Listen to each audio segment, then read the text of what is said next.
রাশিয়ায় ভূমিকম্পের পর জাপানে আঘাত হেনেছে সুনামি। প্রথম ঢেউয়ের পর দেশটি এখন শক্তিশালী আঘাতের শঙ্কায় রয়েছে।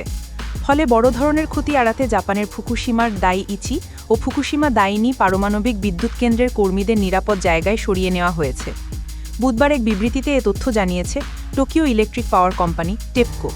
বিবৃতিতে বলা হয়, এখনও ফুকুশিমা পারমাণবিক বিদ্যুৎ কেন্দ্রে অস্বাভাবিক কিছু ঘটেনি, কেউ হতাহত হননি। তবে সুনামির সতর্কতা গভীরভাবে পর্যবেক্ষণ করা হচ্ছে।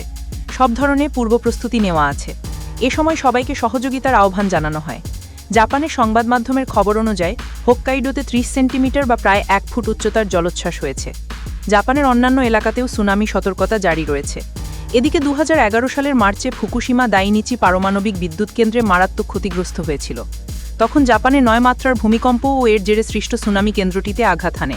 এটাকে দেশটির অন্যতম বড় পারমাণবিক বিপর্যয় হিসেবে দেখা হয়।